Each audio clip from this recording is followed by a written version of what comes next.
Hi, I'm John Green. This is Crash Course US History, and today we're going to cram all the changes in American cultural values into one awesome video.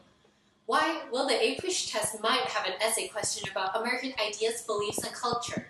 And who knows, I guarantee you, you'll get a 5. Mr. Green, Mr. Green!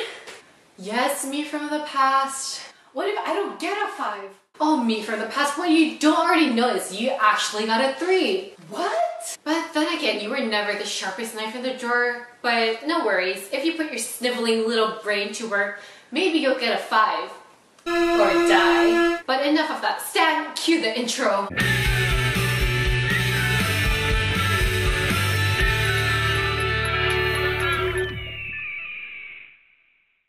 So today we're going to talk about the cultural conflicts that occurred in early America way back in the 1600s when the first settlers began coming in search of fast food.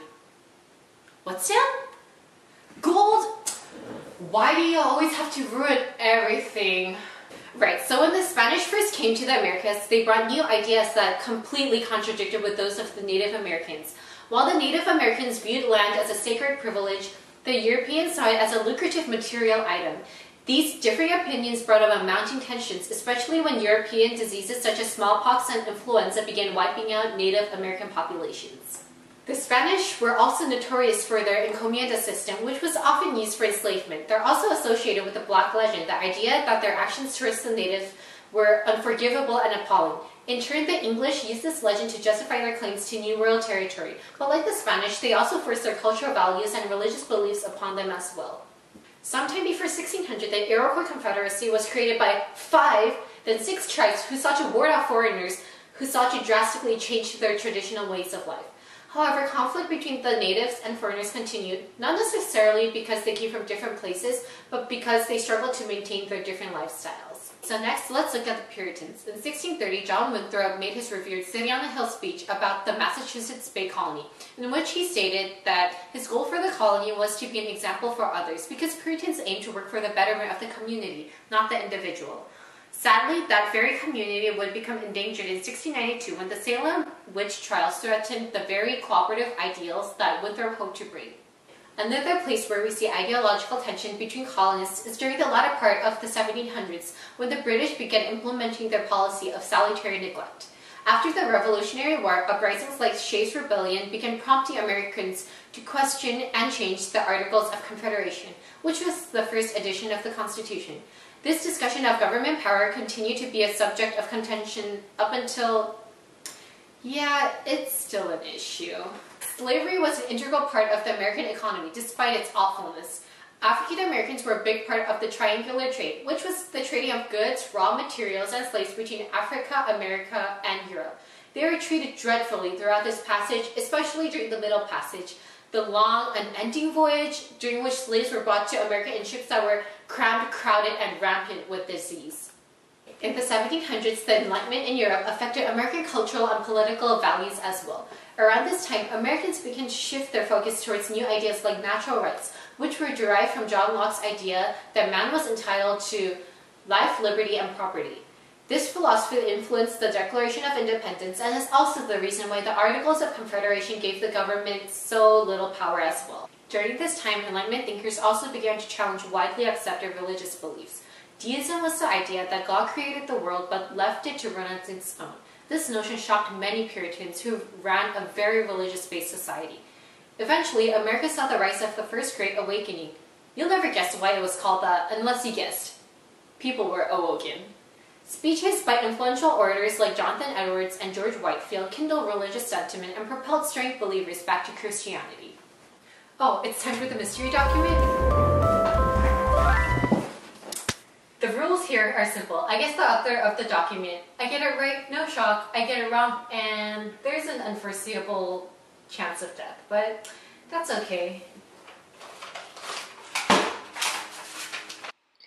This death, therefore, as we see, is a death in sin. It is a death unto God and to his character and claims. The dead sinner is regardless of God. The man physically dead is unconscious of what passes around him. He is borne to his grave, but he knows not by whom. So the spiritually dead are voluntary, insensible to the great facts of the spiritual world, insensible to God, to truth, and to their own relations to both. To God and duty they are dead. So it sounds like the lecture is somewhere from the Second Great Awakening because he talks about how people have become less dedicated and that they've become dead spiritually. I'm gonna go with Charles Grandison Finney's Awakening from the Sleep of a Spiritual Death. You mumbled. Did you say Henry Clay? No. That's not right. What? You get shocked. What? Steph, that's not fair. Okay. Charles Grandison Finney was a renowned lecturer during the Second Great Awakening, during which many people had grown less attached to their religious beliefs.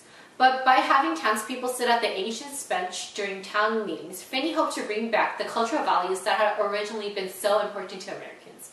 Also significant around this time was the idea of manifest destiny, the belief that Americans had the God-given right to explore out west in search of new and exciting opportunities. Stan wrote the Libertage. As the spirit of manifest destiny swept through the nation, people began to consider the social issues that they faced during the time. The temperance movement shot forth, with the American Temperance Society advocating for prohibition, the abolitionist movement with leaders like Sojourner Truth and Frederick Douglass campaigning to end slavery, the women's movement, during which feminists like Elizabeth Cady Stanton and Susan B. Anthony ultimately created the Declaration of Sentiments, which was based off the Declaration of Independence and blatantly challenged traditional gender roles. After the Industrial Revolution, Americans placed a greater emphasis on improving the education of the youth. Horace Mann incited the Common School movement, which would guarantee the same educational opportunities for all. Yay, school!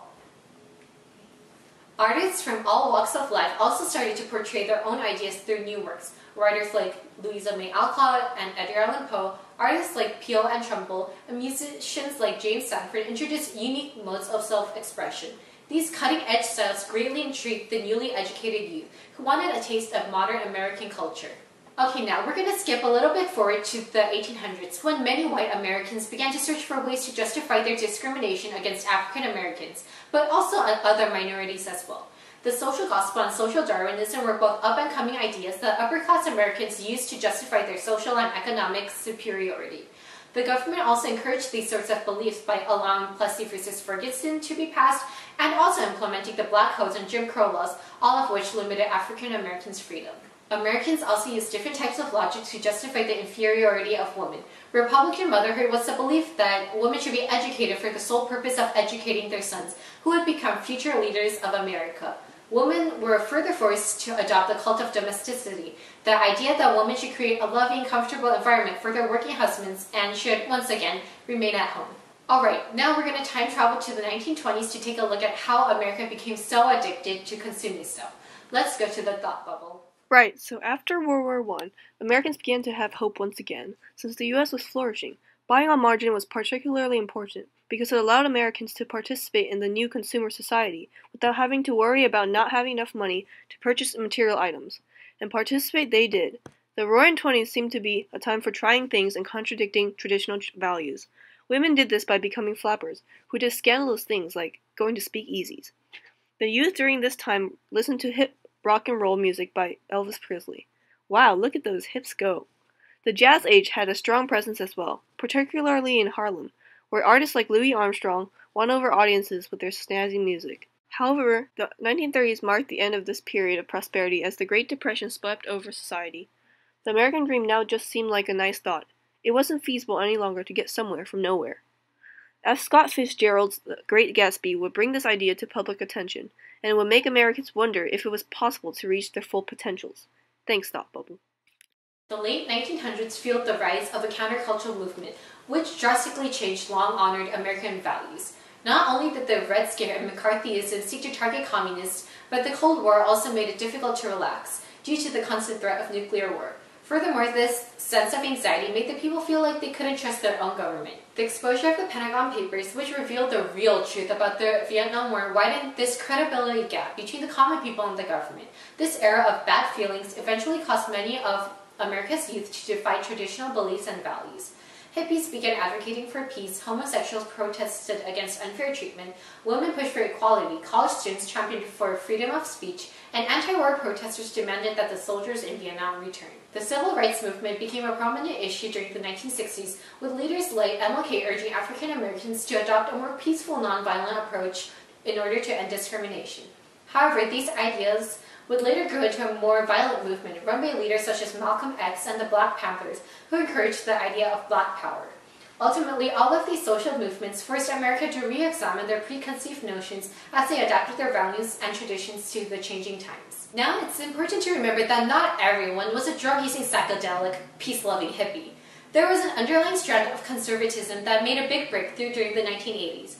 Why, you ask? Well, during the late 70s and early 80s, President Jimmy Carter wasn't doing too well.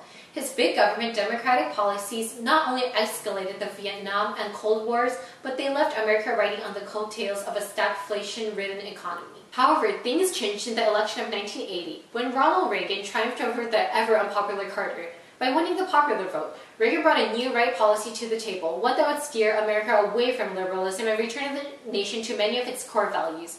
He also found a small government was the best way to create a successful America. Many groups such as the Moral Majority and televangelists supported this move towards tradition and felt that taking liberal measures such as Roe v. Wade tainted core American values. Now this wraps up our whirlwind crash course, but before we leave, I want to remind you of a few key ideas. 1. Throughout history, Americans found that small government yields better results. 2. Women played a much larger role in shaping American culture than we actually give them credit for. And 3. History is all about learning. Throughout America's existence, people have made so many mistakes. By learning from those mistakes, our nation can become better and move towards a brighter future.